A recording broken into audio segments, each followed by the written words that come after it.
The Great Race of Green Meadow. In the middle of Green Meadow, Zippy the Hare was zooming around in circles. He was the fastest animal in the forest, and he loved to tell everyone about it. Sheldon the Tortoise was munching on some clover nearby, moving very slowly. Hey, Sheldon! Zippy shouted, stopping so fast that dust flew everywhere. Do you ever get anywhere? You move like a rock. Sheldon chewed slowly and looked up. I get where I need to go, Zippy. It just takes me a little longer. Zippy laughed so hard he fell over. A little longer? I could run to the big oak tree and back before you even take 10 steps. Sheldon smiled gently. You are very fast, Zippy, but speed isn't everything. Would you like to have a race to the big oak tree tomorrow morning? Zippy couldn't believe his ears. A race? Against me? You're joking. But okay, let's do it. It will be the easiest win of my life.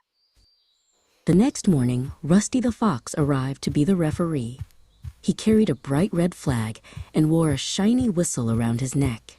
Zippy was stretching his long legs and jumping up and down. Are you ready to lose, Sheldon? Zippy asked, winking at the crowd. Rusty looked at Zippy and said, Now, Zippy. Save your energy for the race. The path goes through the tall grass and ends at the big oak tree.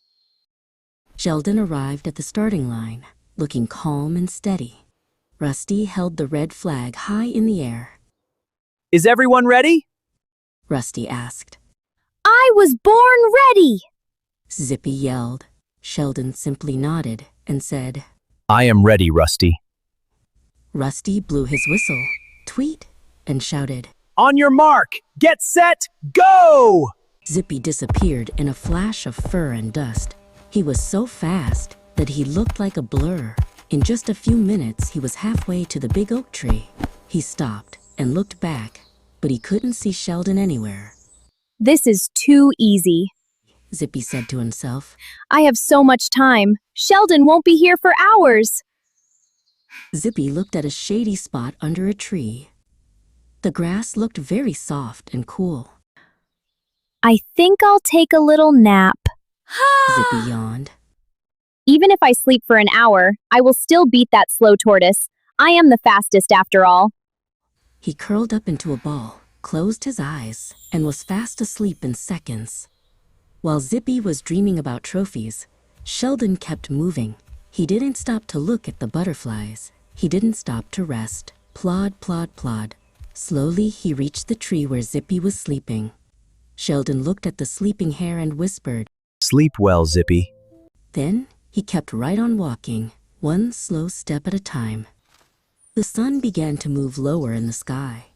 Rusty the Fox was waiting at the finish line by the big oak tree. He looked down the path and saw a small green shape moving toward him. Is that Sheldon? Rusty asked, surprised. Sheldon was sweating, and his legs were tired, but he didn't stop. Almost there, he whispered to himself.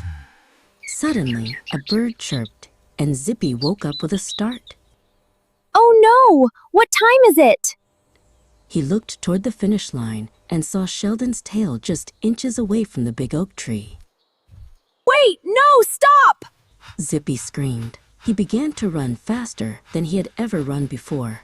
His heart was pounding, and his ears were pinned back against his head. But it was too late.